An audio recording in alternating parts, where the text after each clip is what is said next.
Broadcasting from the Bryant neighborhood on the historic black south side of Minneapolis. Welcome to People Power.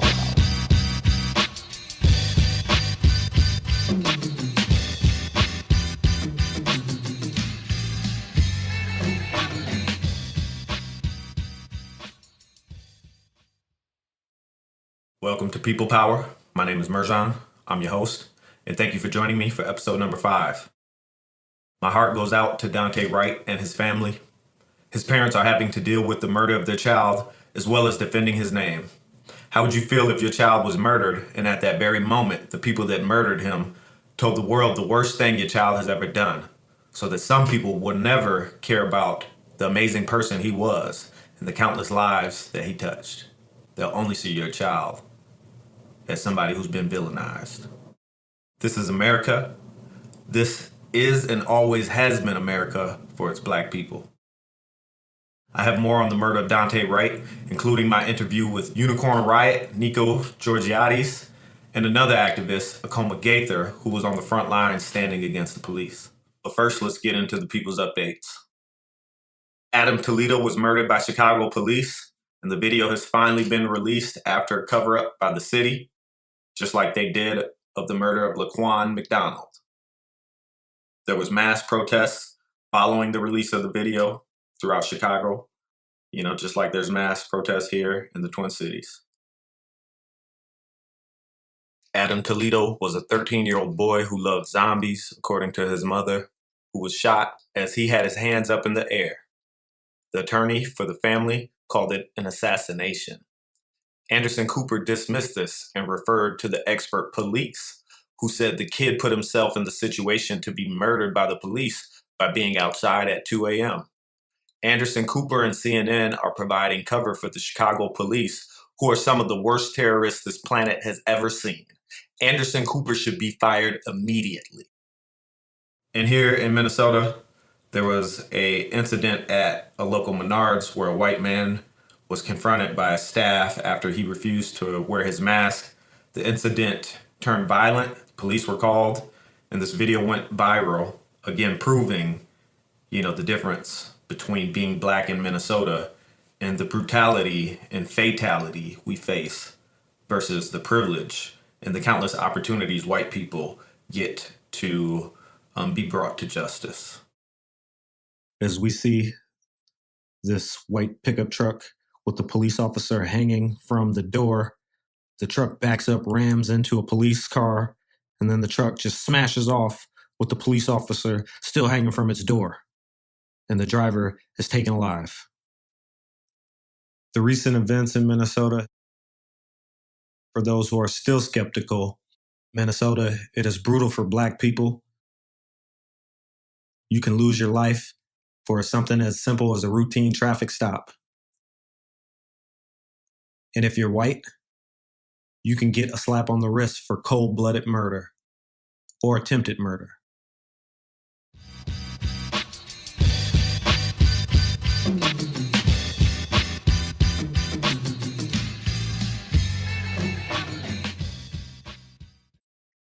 On April 11, 2021, 20-year-old unarmed black youth Daunte Wright was murdered by Brooklyn Center police officer Kim Potter.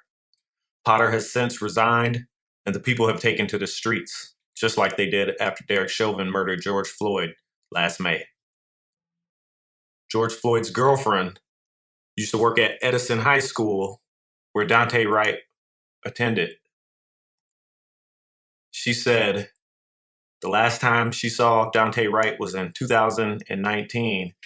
It was in the summertime, where her and George Floyd were walking together, and they saw Wright being harassed by a police officer. 2 years later, both men are dead.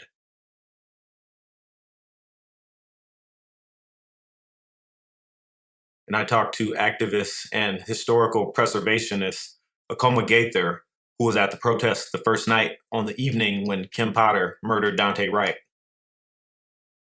So I was there the first night, kind of after everything went down. People were coming back from a protest that happened, I believe, in St. Paul.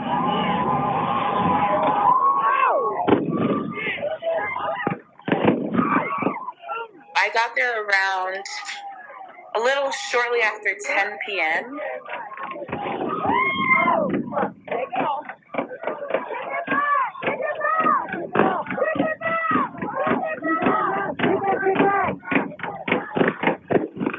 So people had been out there for a few hours, and this was before they put up all the barricades with the cement barriers with the fencing.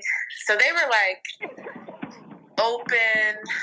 open field pretty much. But all the protesters, we didn't have any weapons. We didn't have, sure as hell didn't have any grenades, those flash grenades, rubber bullets that they were shooting off, and tear gas. I have never seen as much tear gas or been involved in tear gas like they had done, which is illegal in warfare. Did you breathe it in? Yes, I breathed it in. I didn't have a gas mask. A lot of people did. People were prepared this time. I did not have one. I just had my mask. It got in my eyes. It got in my throat. Amongst all those people who were there, it was like, we're all going through this together. But then when they were doing it, it was horrible. Like, you're doing this to your own citizens. Like, it just had me so sick. I'm a student at the University of Minnesota, and I just found out that the UMPD were also called to Brooklyn Center, so they were also out there. And a bunch of students were out there as well. That was highly inappropriate for them to even be involved. They basically circled us. So they had thrown tear gas cans like on top of us, to the left, to the right, and they were rolling it out, so it made a ring, and they closed us in. Oh my God, it was, were there people prepared with like water or milk? Yeah, there was like different like mutual aid spots like right around the apartment buildings. And there was, I took a picture of it, there was just gallons of milk everywhere, granola bars, water, first aid. There were a lot of street medics this time. So, do you have a message to the powers that be that might be listening? We're ready this time. Like I say, like we always say, the people are more powerful than the people in power. And we're not going to take this shit anymore. Yeah, we're ready.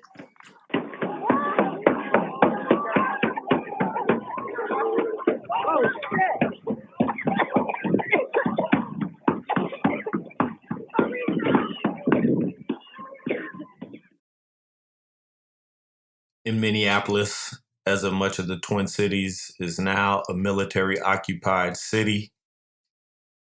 As you can see the video and the photos of Army trucks and of U.S. soldiers, standing in front of businesses and trying to protect capital and property. As we're seeing parades of military vehicles all throughout the city. These niggas out here like them.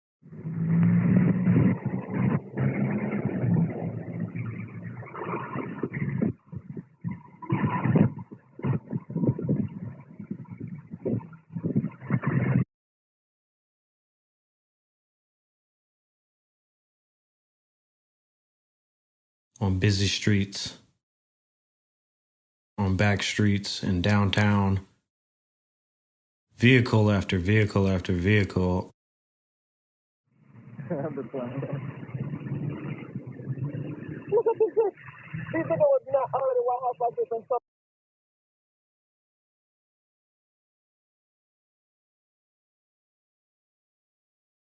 All throughout neighborhoods, on freeways.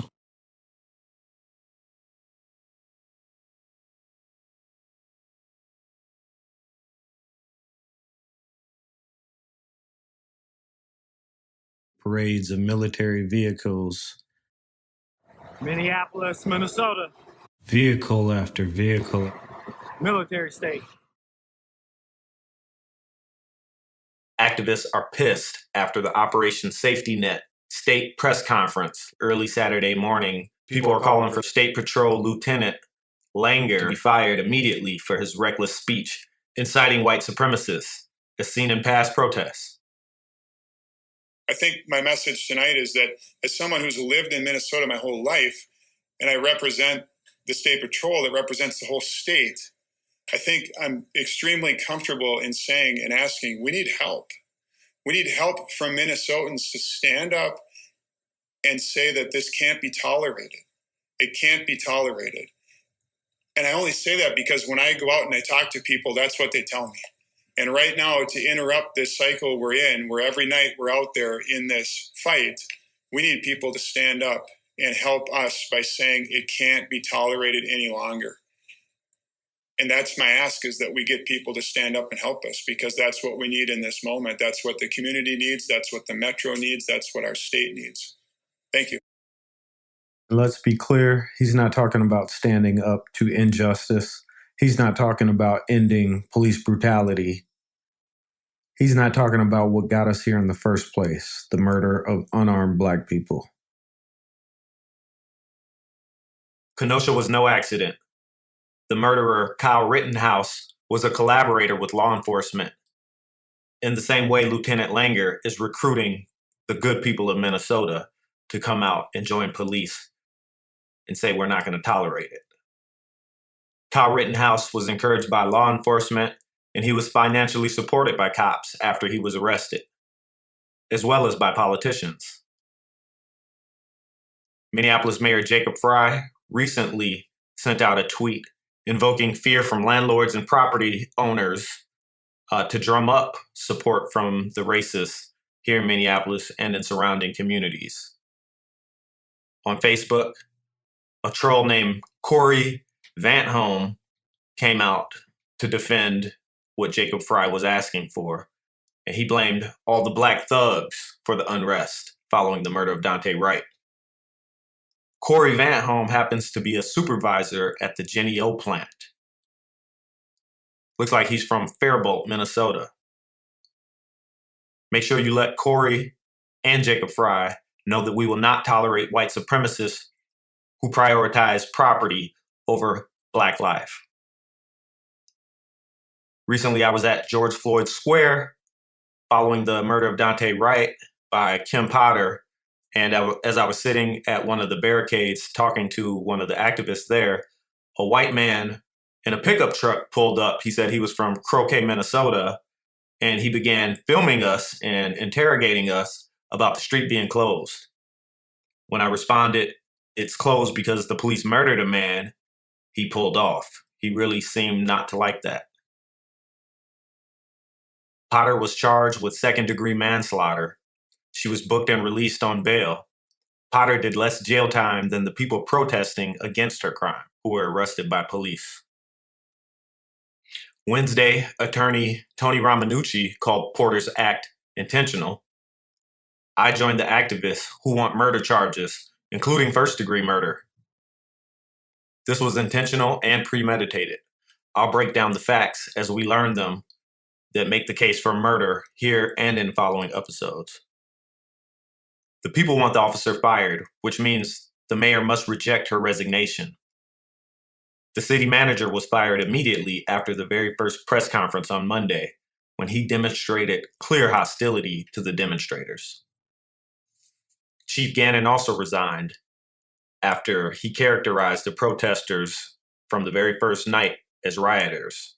He was checked by the Black press.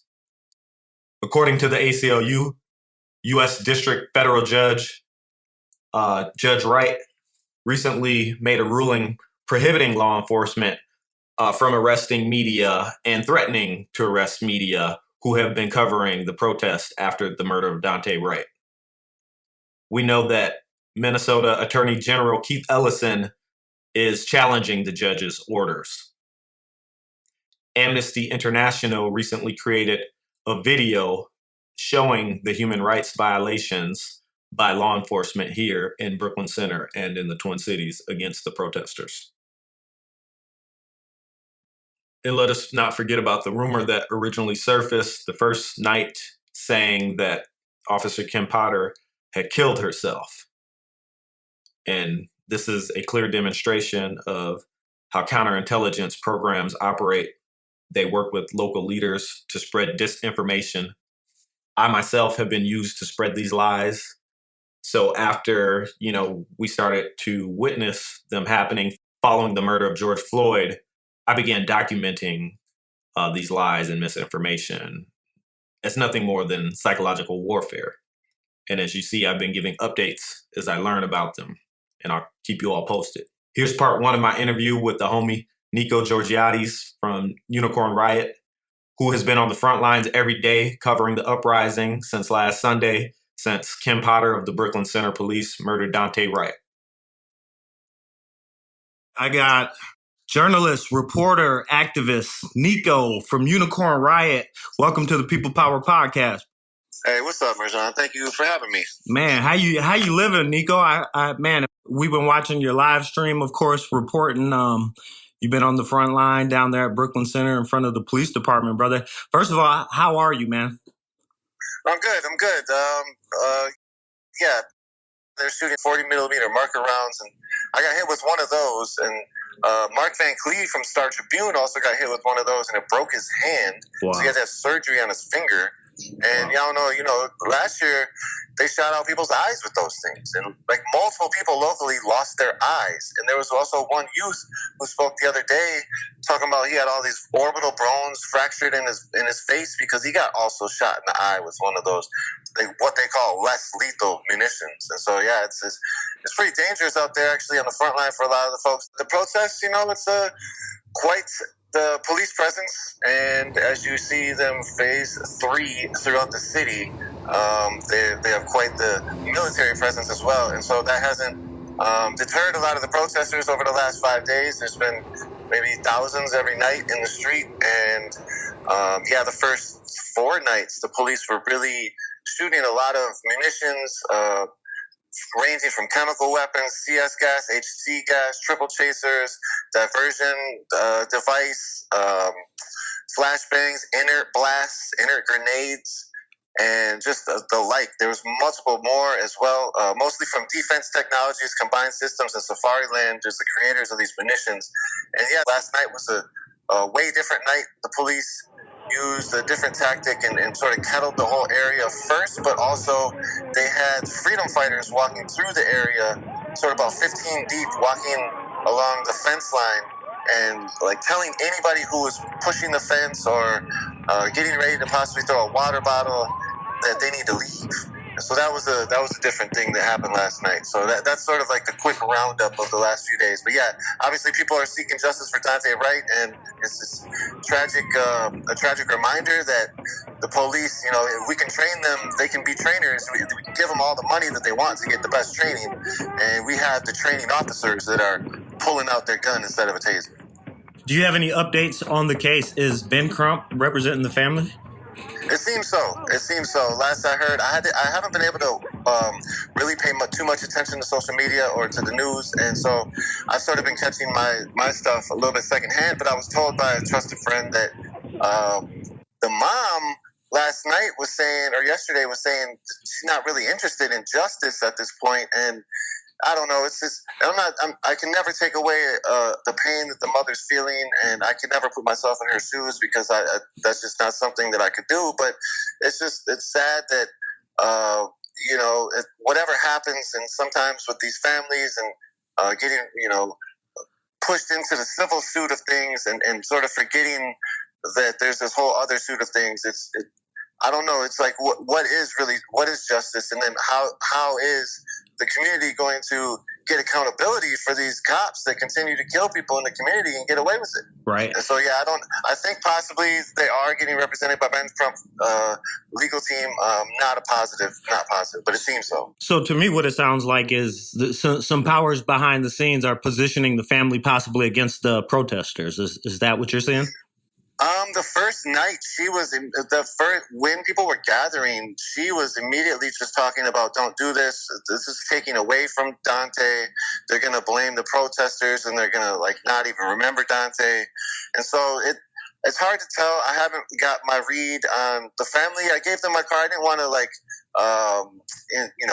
inoculate them with the interview during the time of grief. So I didn't talk to them very much besides to give them love and give them my card and say we're here for them. Mm-hmm. And so I don't have a pulse on specifically how the family is dealing with it. But I do know that from when I arrived on the scene on the first day, when people started to go a little smashy on the police cars that were left there by the scene, that she was like one of the first ones who was like, hey, please don't do this. As I was watching your live stream, man, I saw, the police were targeting you. We saw you getting hit live. And we also saw the police, they were big fans of you. They said that they have been watching your coverage. And so that took me to an old report of, that they've been monitoring you guys back at least since the Jamar Clark occupation of the 4th precinct. What have you learned any new information about law enforcement monitoring Unicorn as well as other press? Yeah, that's a good question. Just real quick. So they've definitely been targeting press a lot this last couple of days. Even 2 days ago, I was detained along with neighborhood reporters as well as Extensive Knowledge Productions and Chris June. We were all detained in the same night. They broke my mic, neighborhood reporters' mic. They broke it in a whole bunch of pieces. They stole a lapel, the Unicorn Riot lapel from the Unicorn Riot mic. And then also Extensive Knowledge Productions had his flexi cuffs put on so tight they tore skin, so he's bleeding all over. So these are all press documenting what the police are doing during their crackdown. And definitely they've been targeting press. And then to go that step further, yes, they seem to be targeting Unicorn Riot press. We've seen that, as you said, since the Jamar Clark occupation, the 18 days outside the 4th precinct, and where we had officers sort of telling us they're watching our stuff. We know from Keith McCarran, who's a ex-911 dispatcher, that they were actually watching our stuff in the Fusion Center, and then hearing the state trooper captain, I still don't know his name, say that they've been watching our stuff and say that they like our stuff. That was weird too. Real quick to touch on too, with this interagency cooperation that they have and this unified command, they're skating any responsibility. So they just pass off responsibility if they do something wrong to somebody else. And that's been interesting to watch as well. Also, another side thing interesting to watch is who is the policing on the ground. So the large forces that you'll see with like the Minnesota lapels on their front of their vests, those are state troopers and conservation officers, and they've been working in tandem. And the conservation officers are DNR, Department of Natural Resources officers. So they've been now tasked with policing citizens throughout the metro area for the last year. And just to touch on that real quick, also, they've also been training with state troopers for many years now and how to quell Line 3 protests, so it's a Line 3 pipeline up north. And so they've been training for that. So it's really interesting to watch those guys come out in their training. And also those guys, the conservation officers, they just follow orders. And all of those officers just follow orders. And so they don't know you, they don't care, and they just go after you. And that's the interesting thing also. When we were detained the other day, it was St. Louis Park, along with like other park, Brooklyn Park, and a few other officers that were sort of jumped off the bus to go running after people when I got detained. And so I just bring that up because all these different units, they're now working together under some unified command with no responsibility, and they don't care. That's like pulling people in from way out in the country, bringing them back in the state. It's like the police in general, right? Like you pull in people from Andover and Champlin, have them police the north side or the south side. Jelani Hussein, so he was on Democracy Now! Speaking on that exact point. He talked about how, coincidentally, these police were training for this moment because of the trial, and this murder of Daunte Wright gave them the opportunity to showcase this force, right? So what are you hearing from the people there on the ground? Like, what does justice look like? They charged Potter with a weak manslaughter charge. What are you hearing?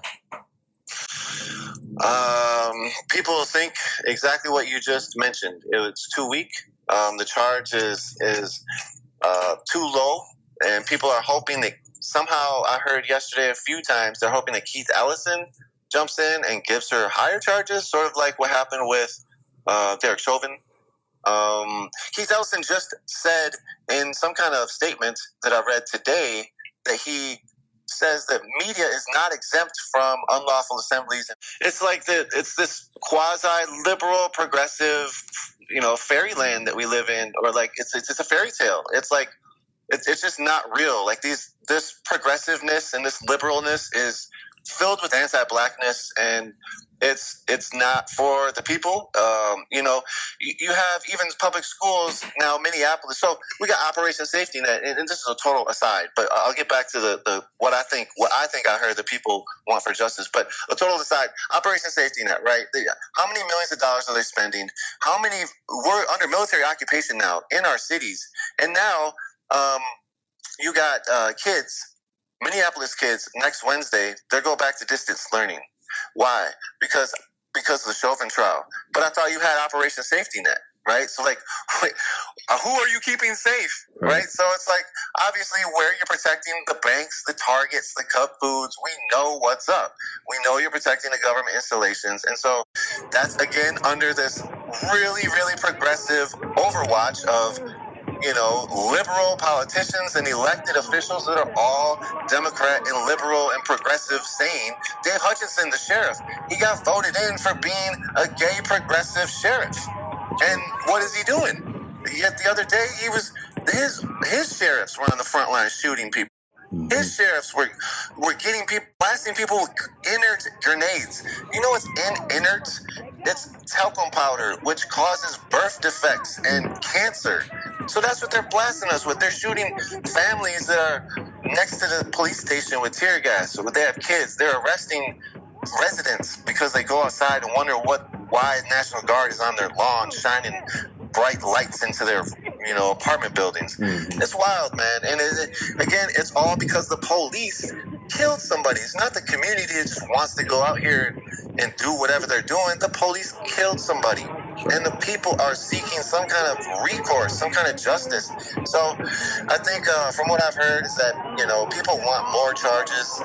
Obviously that's a sticky situation because what we just mentioned with Keith Ellis, it doesn't seem like he's going to possibly do that. He came up there the other day and spoke. Chris June actually got the interview of him and Mike Elliott, who were on the other side of the line than I was. And so we streamed some of that onto our stream. I think it was 2-3 nights ago. Okay. And it was the whole, like, Keith Ellison's conversation.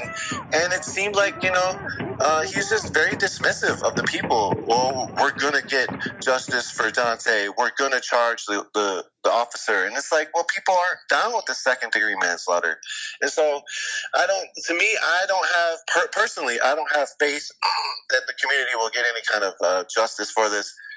Possibly in the future, we might get more types of, this might be another notch in the belt of getting some kind of accountability someday. There's all those bills that people are trying to pass in the legislature, and it's just sitting there. They're going to sit there for now another year, and unless they get put onto another bill. And so who knows, does next year, does the political world have enough seats of progressives and liberals to make a law or two to change, to make one officer actually have to go spend 2 years extra behind bars instead of just paid administrative leave and pension paid? So I don't know. It's a quandary that we find ourselves in America continually. And as you know, and as you touch on a lot, it's not changing, and it is getting worse. And as you're talking about facial recognition and surveillance, their surveillance state is getting more and more deep. Their facial recognition is getting further. Everything is getting further. Their databases are getting bigger. Mm-hmm. They haven't enacted ways to materialize how to round everybody up or anything. That's not something that they have those plans, the comp plans and all these other things to do that. But to me, in my opinion, I don't think that they're on that level right now. I think that possibly what they are doing is building those databases to keep track of people. They follow people on social media all the time. That's where 90% of the people who got busted on, George Floyd uprising charges, they got busted from their own social media, from posting videos of themselves doing dirt. And it comes high time where we also have to realize that these large corporate installations of social media accounts aren't beneficial for us at some point, and that they're just continuing what we tell the world through social media, we're also telling the police. today there's a 5 p.m. protest for the girl who got arrested with her bathrobe the other night. She was a resident. She came outside to look what was happening. I think her and maybe a friend or a relative were out there. They tackled the relative or the friend with 7 cops. He was just standing there, and they just ran after him, tackled him, and then she got arrested. And she got charged with probable cause riot. And it's like, really? And so, that's what they're doing now. They're holding the people on PC hold, probable cause riot for 36 hours. And what does that mean? That means that they're serving 10 times the amount of time that Kim Potter did for killing Daunte Wright, and all they were doing was voicing their opinion against Kim she Potter. has not been released as far as you know. Yes, Samira got released. She did. Samira did get released, I think, today or yesterday, but after serving maybe even the full 36 hours. And are you heading back out there tonight? Yes, I'll be out there tonight. I probably won't be there for the 5 o'clock, but I'll definitely be on the ground monitoring the situation. Might go live. We'll see how it happens. Yep. And is it true that they stopped using tear gas after the first night? After the last night, the night before last night. So the third night, the fourth or fifth. Yeah, the fourth night was the night they stopped using tear gas. So the first 3 nights they used plenty of it. The first night was tons of tear gas. Second night was a lot. The third night was a lot as well, but they were done after that.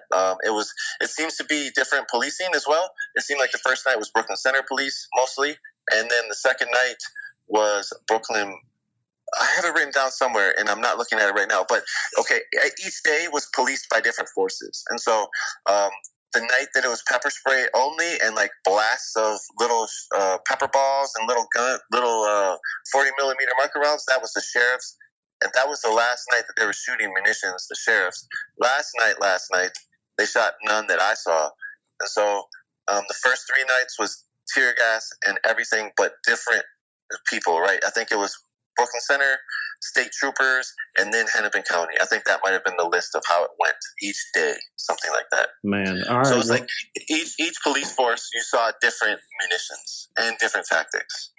Man, you be safe out there, homie. And thank you for literally you're taking it for the team, man. Man, thanks. I appreciate that. Tell the people where they can see your coverage at. Oh, word. Thanks, man. Unicorn Riot.ninja. And then we're on Twitter. UR_ninja. We're on Instagram, which we don't post much too often. Unicorn.riot, YouTube, Vimeo, and Facebook. Yep. So, but our website, unicornriot.ninja. And thank you so much. People Power Podcast is the dopeness. Merjan's dope. And thank you also, Merjan, for contributing some of your incredible work on the downtown alliance that's happening with the public and private partnerships, because it's a huge story here in Minneapolis as well. So that's right. Keep up your good work, man. Appreciate much respect. Appreciate you. We got more coming soon, man. You be safe out there. We'll be in touch. All right, bro. Peace. Man, that's the homie Niko. I met Niko here in the community on the South Side in the Bryant neighborhood in the historic Black community. Niko's been putting in work with We Win Institute for, probably a decade, or more. So shout out to the homie Niko, Unicorn Riot. It's more important now than ever for journalists and press to be out there on the front lines, letting us know what's really going on. So again, man, protect your neck out there. Niko and everybody out there fighting for justice for Daunte Wright. We know that police have been preparing for this moment to face protesters. Police have all their new toys out, including a tank that we saw driving through the streets of Brooklyn Center. We know Kim Potter was a 26-year veteran. She was far from a rookie. This was far from a mistake. She was the president of her police union and a field training officer, just like Derek Chauvin. We know this was no accident. Some people are calling it negligence, and that's being awfully charitable. Others are saying this is intentional and premeditated murder. If we examine the record of policing patterns and how they have operated as death squads today and in the past, murder is certainly an appropriate charge.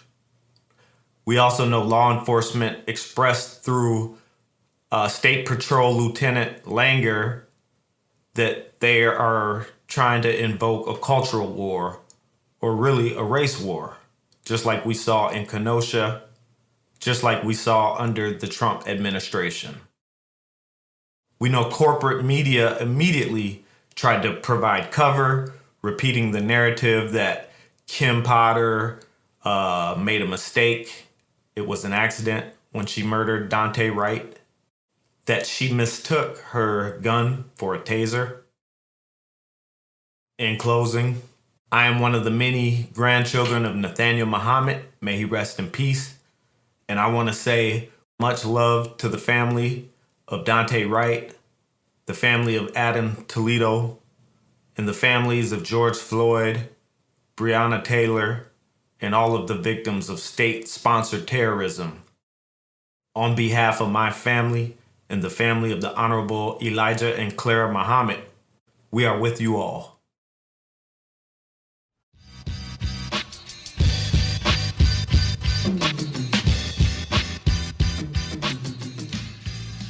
I want to leave you with this piece from artist and activist Michael Kleber Diggs, published recently by the Minnesota Reformer. And he's talking about, the white folks that we live next door to, that we work with. And he says, what they want is completely clear. Yes to over-policing. Yes to predatory policing. Yes to all of it. Just not where they live. Or not for them, rather. Check the folks passing through. These advocates, these future jurors, are legion and sly like wolves. They never say what they want outright. That would be too ugly. They come at it sideways like all cowards do, under pretext. Check the man's air freshener, they say, lest things get out of control. I'll post a link in the description to this piece and all the others I mentioned today. Please subscribe to the People Power Podcast YouTube channel. Click the subscription button. Hit the like button. You can find the People Power Podcast Season 2 on Apple Podcasts and most podcast platforms. I'll be back soon with Episode 6 and closing thoughts of the Chauvin murder trial, as well as an episode unpacking fusion centers, which will include the rest of my discussion with Niko from Unicorn Riot and his experience with fusion centers and being surveilled by the police. And as always, all power to the people who organize. Peace.